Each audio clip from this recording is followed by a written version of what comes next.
Hello, everyone. We'll just wait for a few more people to join.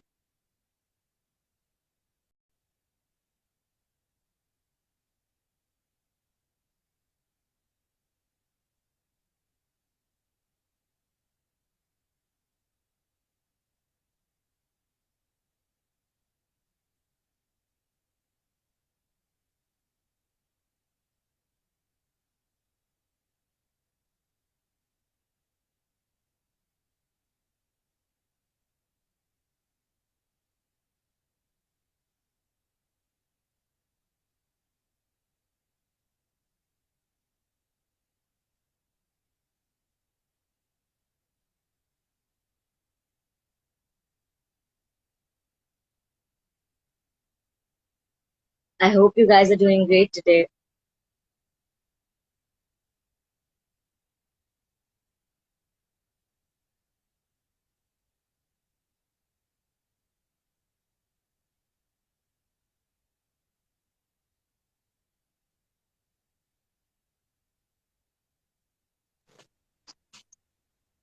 Hi, Irtika.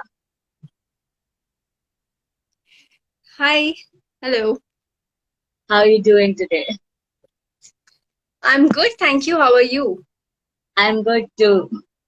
So, for everyone here, I'd like to first introduce Irtika. She's a poet and she has written her latest book, Stormbound. And today we are here to discuss and get to know her more, get to know her process of writing, her poetry, and so much more about her in today's life.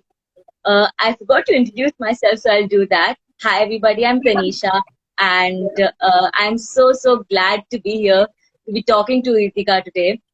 So let's not waste time and let's jump in and get to know each other. So my first question to you would be, Irtika, what does poetry mean to you? Um, okay, poetry is definitely something that makes me feel home, right? And anything that I feel or comprehend directly or indirectly leads me to poetry. And it's a very succinct way of kind of expressing yourself in very very little words, right? Yes. And there are like different forms of poetry that people delve in, and yeah, so I think it's just clearly a form of communication for me, or expression, you could say, where I love to write, and kind of I hope that people understand or comprehend what I'm trying to express in a better way through my poems. So Yeah. yeah, I think that is what poetry for me is. So definitely that's So what poetry for me it's is. like an extension of you in words. Absolutely. That's like an extension. And I mean, I think poetry is one of the best ways you can express yourself, even more better than prose. And even it's a more creative way to do it.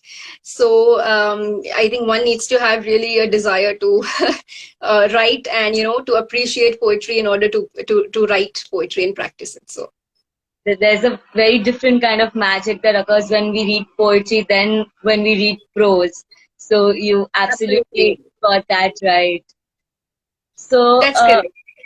so tell us how one can find poetry that will resonate with themselves, especially for beginners, because we often see that people try to imbibe others' styles, and Yeah. that might not be what their style is. So, how can someone find their own style of poetry? Um, I think, I really like the word resonant here. I really like this concept of resonance, and not only in poetry, also in different spheres of life. When you say that you cannot relate to a particular thing, it's a very beautiful concept of resonance. Yeah. And so for me, I think in poetry, the energy of a particular, a poem or a verse, in a poem, which it causes a sympathetic stir in you, right? When you read a poem, it causes you to like sit back. Okay, let me think about what I just read. Fold your hands. Okay, let it roll back. So Yeah. that is what resonance for me is. And I think it need not only be in the emotional sense of the word, right? but also with the technique, with your voice. What the poem you're reading should match your voice of expression as well. So Yeah.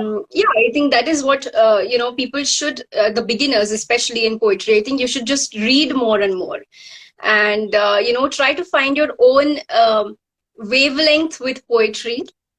And yeah, I think that is how it resonates with you when you read and try to comprehend it in a more intricate, in a more intimate way. I think there's nothing like it. That's how you find your own voice as well, if you want to be a writer or a poet, going in the When long you run. read So more, you find the words that come to you naturally, and that's how you find your voice. that's That's, true. And that's yeah, I think that also helps you find your own style, so yeah, of writing. yeah. So resonance is it's a very important thing to, even acknowledge when you're a reader. So yeah, I I think think that's pretty much. you definitely said it. Like, I don't think a lot of people out there talk about resonance in poetry, and I Yeah. think this is a really great conversation, that point of conversation that we have had right now. So all the poets out there, please do find the resonance in your poetry. And when we talk about poetry, reading poetry is something that definitely comes up in the conversation. So what's the process Yeah. of reading poetry, which is definitely different from prose?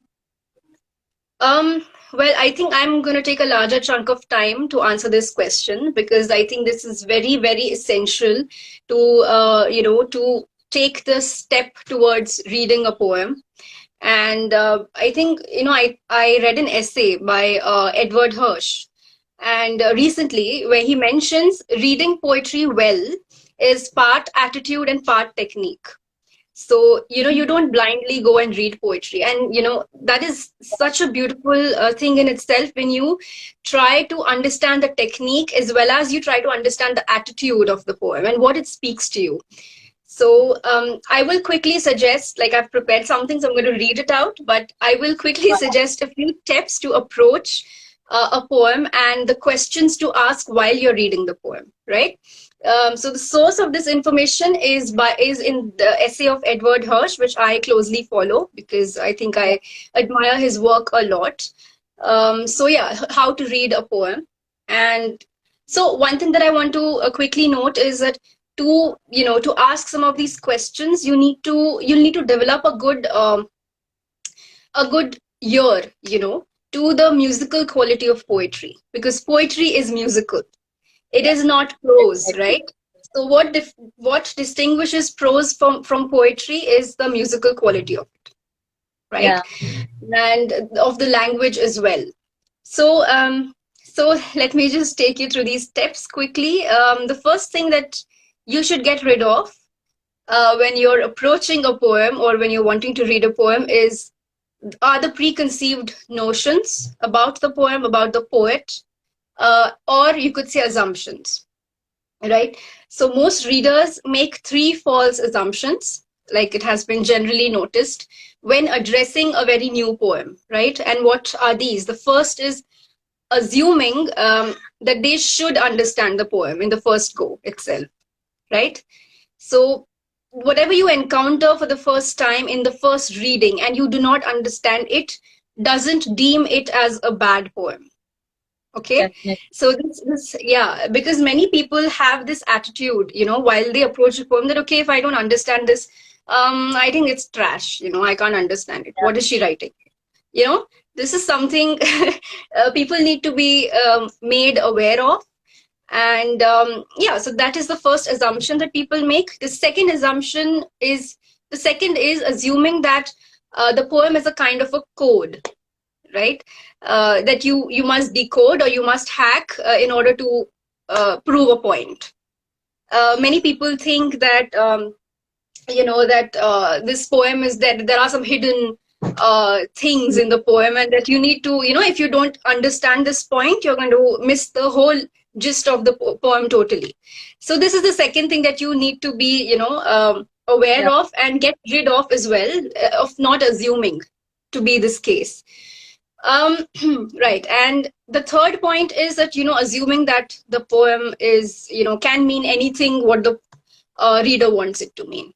So, I mean, of course, this depends. Like, if there's a very generalized concept or a very generalized theme a poet is writing about, definitely you can, of course, very well go and interpret it in many ways. But when it's not, and when it comes from a very personal space, when it's a confessional form of poetry, you have to take efforts to understand what the poem is talking about, right? So this is the third assumption many people make. So yeah, I think these are the three assumptions that you need to be, not be paying heed to while reading an unfamiliar poem. The second step, I would say, to read a poem or approach it well is to read it aloud, right? So also, like when I was in school, our teachers used to say that, when you don't understand a poem, first thing you have to do is to read it aloud. And to read it, let it melt on your tongue, and just try to comprehend the poem. So without reading, before you get very far with a poem, you have to first read it, right? Yeah, So, and actually, like in fact, you can learn so many things by just looking at the poem. The title suggests something, right? These are like these small footholds to climb up a rock, I would say. If you want to go up there, to reach there, to understand a poem, you have to find these small trails and small rocks, small footholds, where you can rely on and go further. I mean, you can actually see a poem and look at the shape of a poem and make out that what is it going to be about. So there are so many things which come into consideration when you have to understand a poem. It's not just reading a poem, reading it once, and just kind of letting it go. So this yeah. is the second point that I wanted to make, that you have to read a poem aloud in order to understand it better. The third thing I would say is the technique and lineation, right? So technique and lineation, I think this is a little bit, it's a tricky concept in itself, because it takes time to develop these skills of lineation and, line breaks and all of that, the technique of writing a poem. So that is something you need to, of course, I mean, learn with time. It doesn't come very easily. So that is the third thing. And the fourth is, conversing with the poem, right? So I find this very interesting, like a That's poem in itself is definitely great. a poem. It's like it's talking to you. I mean, that's how I see it. And you have to converse back with it, talk back to it. And how would you do that?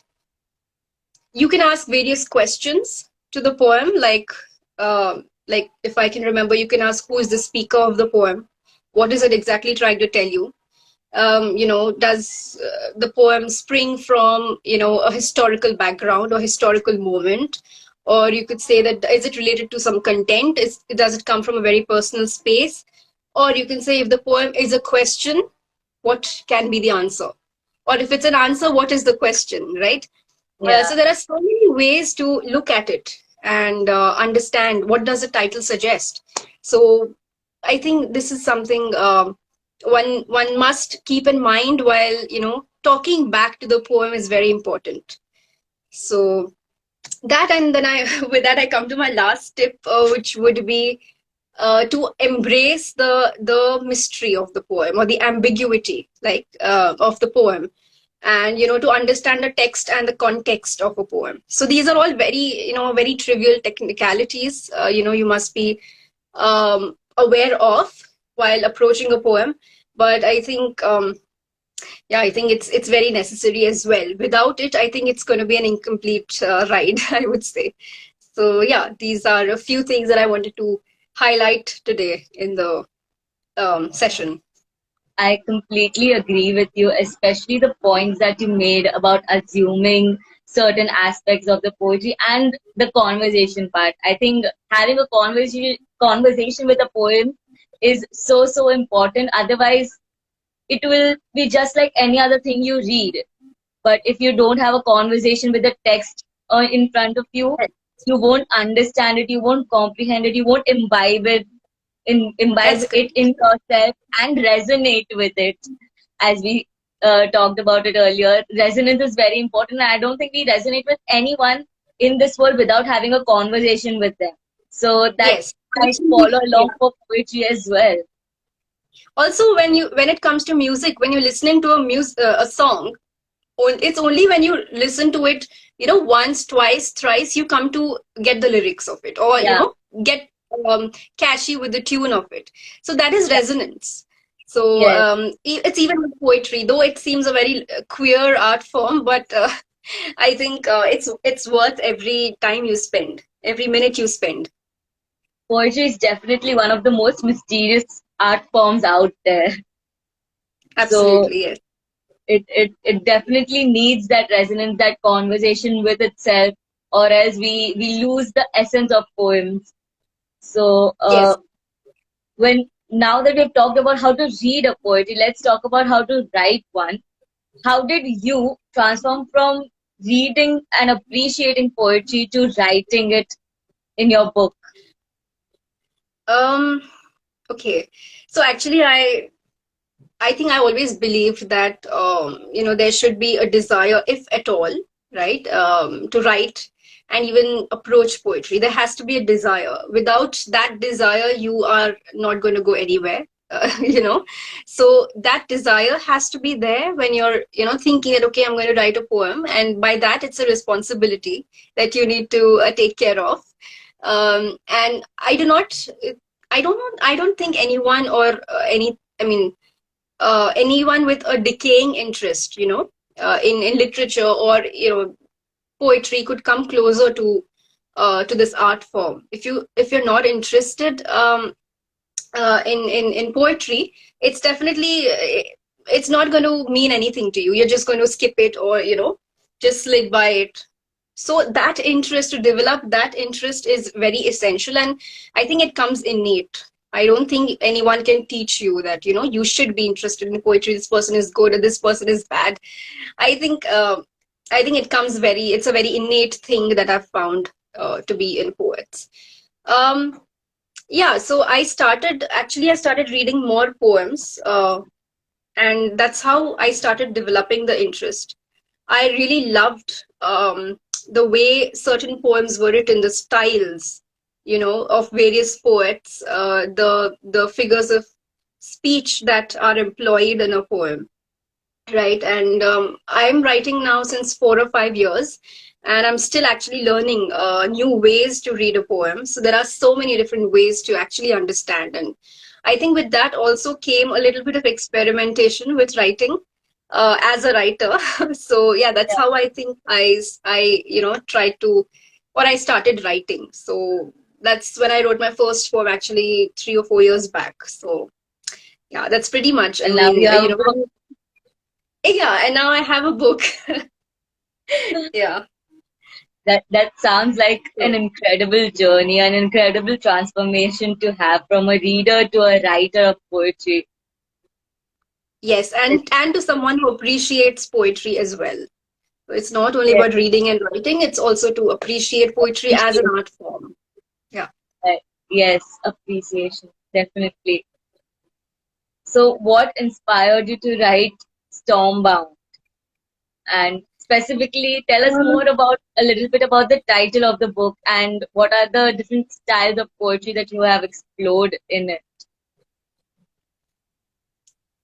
Okay, so I've still not experimented as much as I should have in the poems. I went with the flow, to be very honest. I mean, I have been telling this in all my interviews or live sessions that I never planned this book. I've just gone with the flow, and it was just a mere attempt from my side to, just put the poems out there, for the readers. I actually wanted to identify my readers, which is a very important thing, to acknowledge, while because Yeah, I think because not many people appreciate poetry, right? And I think it's very difficult to find a poetry lover these days. I mean, also, I mean, someone who understands poetry well. So I wanted to find my readers, and which I am very happy to know that people are really appreciating my style, my writing style, and some of them are not. I mean, it's a process, right? I mean, yeah, um, so yeah, that, and actually, to be very honest, there is absolutely no inspiration, or or enlightenment that made me write this book. It was just a very um, cautious. I was very cautious to go ahead with the publication of this book, and I'm very happy to see the end results. So yeah, Stormbound is it's a collection of. I mean, there is no theme to the book, because I initially intended it to be a chapbook, right? So there was no theme to it. I just compiled my poems and pitched it to the publisher. And but it's all about, the poems, they range from diverse themes or diverse emotions, you could say, from love, loss, grief, melancholy, happiness, and everything that comes along when you say emotions.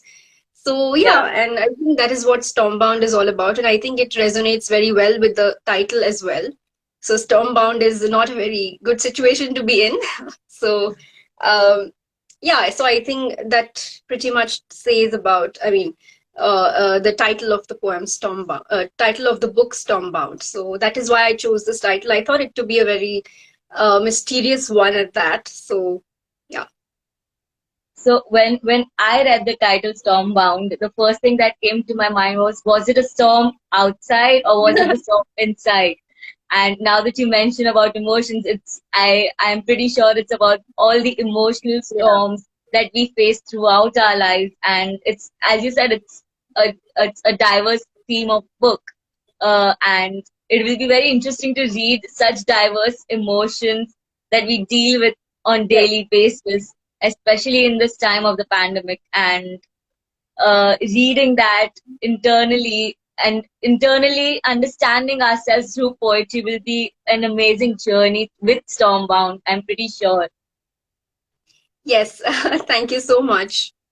Well, by saying that, when you first heard of Stormbound, you never thought that it could, talk about emotions as such. But now you were just reading between the lines, so it's a very good progression, I would say. And so I heard from someone, or I had read it somewhere, that great poetry or good poems are, not very literal. You actually, they're not very literal in nature. So it's not what you see. What you see is not what you get, right? So you need to read between the lines and understand it. So I think Yeah, yeah, that's pretty much what Stormbound is about. it's going to be an incredible journey reading it, I'm pretty sure. Thank you so much. So take us through the process of writing this collection of poems and publishing it as an author, because being an author, writing and being an author are two completely different things. So how did you turn to this platform of publishing it? Um, okay, so writing, I think that's pretty much what I did with, in a flow. So I really did not have any theme in mind. Like I still am an amateur writer. I call myself very amateur in that, because I'm still trying to learn various poetry forms and even writing techniques as such. But yeah, I think it's a good start, I would say.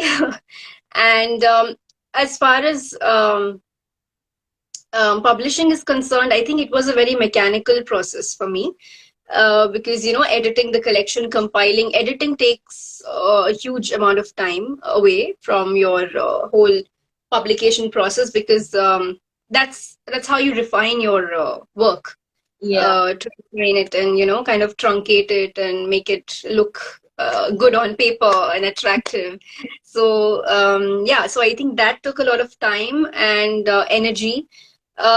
So yeah, and pitching it to the publisher was another task for me, because the poetry books are not accepted much. For people, I mean, the publishers don't really, they don't show much enthusiasm when it comes to, accepting a poetry book, and who would take yeah, so much effort to, first go through the manuscript and kind of try to understand what this poet is talking about. It's a headache for most of the yeah. publishers. But I was, I would call myself fortunate enough to, get a call back from a publisher, from Clever Fox Publishing. It's a Chennai based publisher. And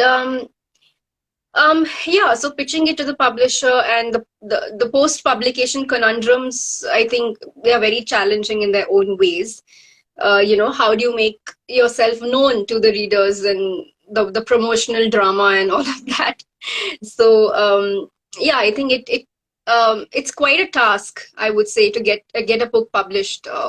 It's a task. So I think whenever you think of publishing a book, I think it should be kept in mind that it should be a good one at that. I mean, because we are taking so much efforts to write. I think what message you want to bring forth with that collection has to be good enough for the readers as well. So Definitely. It takes a yeah, lot of time and effort. And as you said, the editing and publication process is a long one and with a lot of efforts in it. So if you don't believe in your work, then absolutely, it yeah, becomes pointless to go through totally. the Yeah. hassle of. That's correct. True. So you edited your own book, or was there someone who edited for you? No, I edited my own poems because editing prose is a tad bit easier when, in my opinion. But poetry is, what the lineation, like I said, the line breaks and the juxtaposition, the enjambments in a poem. I think the poet knows that better. So I think Yeah, I would recommend poets who are publishing their books to edit their manuscripts themselves instead of handing it over. But of course, you can take suggestions. I mean, that's a given. So yeah. yeah. Okay. So, what tips would you give to beginner poets who are starting to write poetry? What would you say to them? Mhm. Yeah, I think it is very essential as a beginner poet to find your own voice, right? Because there are so many. Okay, I think this sounds very weird, but there are so many fish in the pond, right? Already writing poems. So to find your own voice is very difficult. I think very personal to you, and that comes again with a lot of reading and trying to read different forms of poetry. And you should make a decision for yourself as to which form of poetry am I going to be good at or comfortable playing with, right? So I think that is very important, to find your own voice before you even start writing. And of course, a lot of reading, a lot of comprehensions that you could to understand poetry the right way. And also, in addition to that, knowing what and why you're writing is, I mean, the purpose of it all, right? Why exactly are you thinking of writing, is something which, I mean, this awareness is definitely going to help you shape up as as a poet. And I think being original in your work is another uh, thing that is very important. So one must be very original in their work. Of course, you can try and imitate a particular poet. That's perfectly fine. But copying content, is something is that's not looked upon, very as very good. So being original in your work is absolutely an advice, a suggestion. And I think the vocabulary and the technique, I think it develops with time, and something you can keep improvising on, like I am still doing. So That that's these great. would be my suggestions. These are really important suggestions, and I hope people who are there in this live are taking note of it, and we'll find new poets among them someday. And Yes. lastly, I'd like to ask you, who are your top three recommended reads? Which are your top three recommended reads? That's a very difficult question. That's the most difficult question throughout. I think one must I'll read take the contemporary best for the poetry. last. Yeah, that's true. Yes, I understand. Um, I think contemporary poetry is something that one must, of course, not the likes of Rupi Kaur. Please, I mean, that's something, that's a different thing altogether. Um, so contemporary poetry, there's modern poetry. I would say, confessional poetry, which is, confessional poets like Anne Sexton and Sylvia Plath. I think Yeah, they have a very unique voice and style of writing. And I think that's why I really, and most of my poems are also very confessional in nature. So yeah, that's what I'm most comfortable in, right? So yeah, yeah. So I think confessional poetry is another thing. Modern poetry you could call Ezra Pound is like the king of modern poetry. So yeah, poets like him and of course Seamus Heaney collections are very enthralling and very enriching in the way the poems are written and portrayed well, so on and so forth. So I think that's pretty much. I love reading all kinds of poetry. I think yeah. also I love Allama Iqbal's work, Faiz Ahmad Faiz's work. So yeah, there are some Urdu poets as well who I love. I admire reading their work. So Urdu poetry has a different sort of magic in its own, right? it's magical. Yes, absolutely. So it was great having this conversation with you about poems, about you, and I hope you have a great day ahead. And if anybody has any questions, they can drop it in the chat area and we can take it up maybe right now. Yeah, that would be great. Uh, if not, you can definitely follow Irtika on her Instagram, and maybe Irtika, you could share your uh, Instagram ID and talk about your Yeah. page. Okay, there's actually I'm not doing much to maintain the page. I'm just a novice with that. But you can follow me on Kaz Razmataz. That's my username. So I think it's very magical, right? It sounds like a word or a mantra or something like that. But yeah, that's how it is. Uh, so Like you a can wizard follow me word from. spell. Yeah, I mean it's like a spell of some sort. So please follow me on Instagram, and I think I mean I'm not a very regular I mean poster. I don't know if you can say poster, but I don't post regularly. But yeah, I think it's good to follow each other, right? I mean, I'll follow you back. That's great. That's great. So, thank you so much, everyone, for being here. And I hope every one of you has a great evening and stay safe, everyone. I think someone has messaged. Can you just check? Okay. Harshal, Harshala, Harshal. Uh, okay, just a second.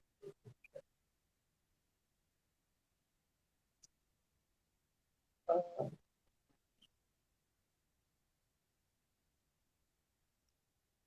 I'm just trying to. Find-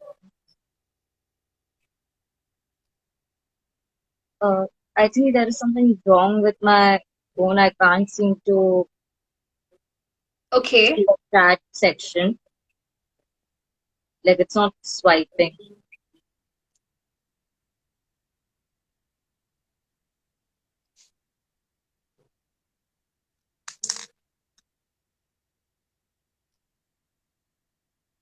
Okay. Well, then it's okay. I'm really sorry about this. Uh,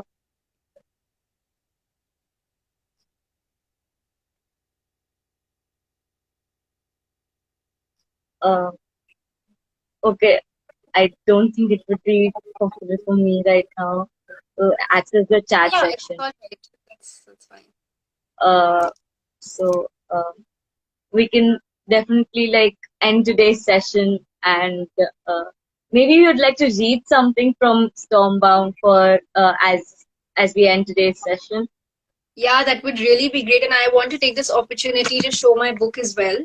So this is Stormbound. This is how it A looks. lovely Uh, cover. thank you so much.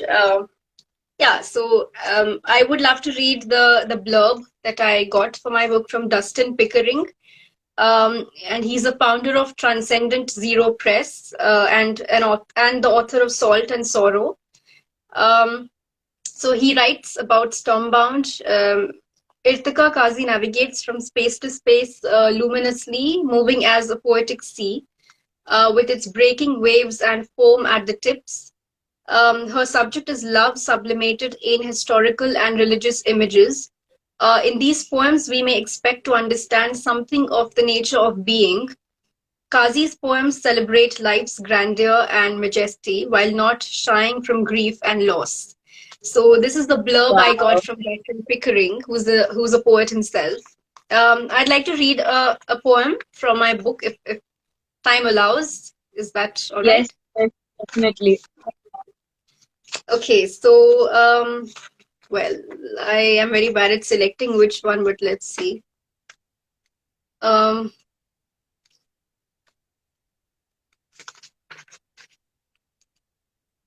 okay. So I think this is my favorite poem from the whole collection, which is called Funeral Hour. Um, yeah, so I'll read that, and I think it's short as well.